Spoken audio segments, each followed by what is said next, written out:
आत्मनिर्भर ये केवल एक शब्द नहीं है। आत्मनिर्भरता एक भाव होता है जो कि हर एक प्राणी के अंदर होना चाहिए। देश आत्मनिर्भर तभी बनेगा जब सारा सारा समाज अपने ऊपर निर्भर रहेगा, ना कि सिर्फ इंपोर्ट या एक्सपोर्ट को बंद करने से या अपना सारे मिनरल्स का उपयोग करने से आत्मनिर्भर बन सकता है देश। आत्मनिर्भरता महाभारत के समय अर्जुन आदि भीष्म के अंदर थी कि कहीं भी जा करके अगर वो टिक जाए, वनवास के समय उन्होंने अपने ऊपर ही निर्भर रह करके बिना किसी प्रकार की चीजों का उपयोग करके सिर्फ वन में रह करके ही अपना जीवन यापन किया एवं शस्त्र अर्जन किया, जो महाभारत के युद्ध में उनको उपयोगी हुआ। आत्मनिर्भरता श्री कृष्ण से हमें सीखनी चाहिए, जो जरासंध से जा करके अपनी द्वारका बसाए उन सभी संसाधनों से जो वहां पे उपलब्ध थे।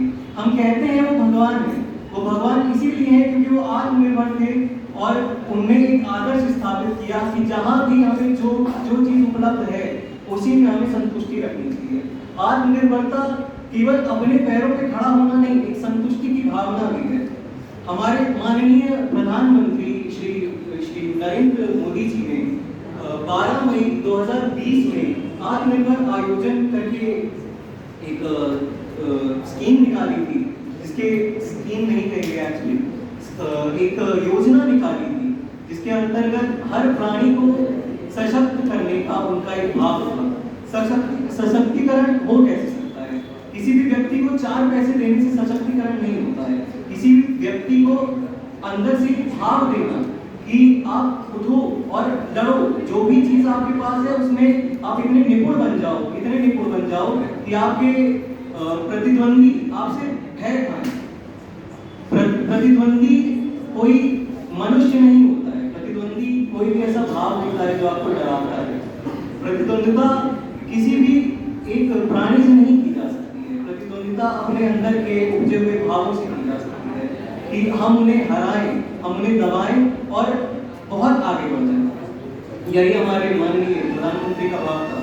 आज जैसे कि आत्मनिर्भर भारत में का सपना हमारे माननीय प्रधानमंत्री और हर एक व्यक्ति के अंदर है।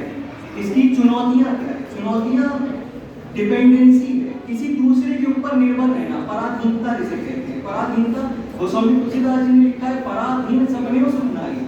कोई भी व्यक्ति जो दूसरे का अधीन है उसको सुख हो ही नहीं सकता है, ये इम्पॉसिबल है। एक तरीके से मतलब कल्पना भी नहीं की जा सकती है इसकी कि दूसरे पे अधीन रह करके आपको सुख मिल जाएगा।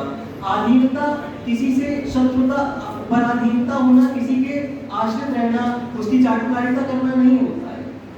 पराधीनता एक परम सत्ता को स्वीकार करना अपने ऊपर। जैसे कोई भी देश है जिससे हम कुछ भी इंपोर्ट कर रहे हैं, मान लीजिए XY कुछ भी इंपोर्ट कर रहे हैं, उसकी परम सत्ता स्वीकार कर लेना कि ये तो हमसे अधिक है ही, यही पराधीनता होती है, जिसको स्वीकार नहीं करना चाहिए। भारत में इतने सारे मिनरल्स हैं, इनका सदुपयोग किया जा सकता है और किया जा रहा है।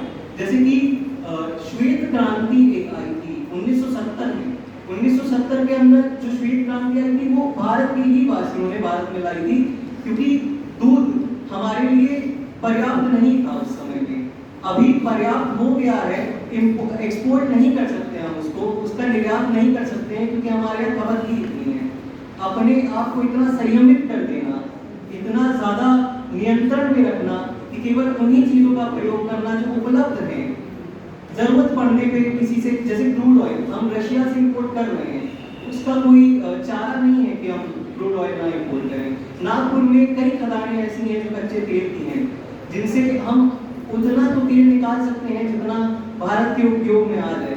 परंतु फिर भी अगर हमें रशिया से कुछ इंपोर्ट करना पड़ रहा है या चाइना से कुछ इंपोर्ट करना पड़ रहा है, हमें ध्यान में रखना चाहिए कि हम उनकी परम सत्ता स्वीकार ना करें, अपनी भारत की भूमि में। धन्यवाद। बहुत सुंदर बैठक और अगले विभाग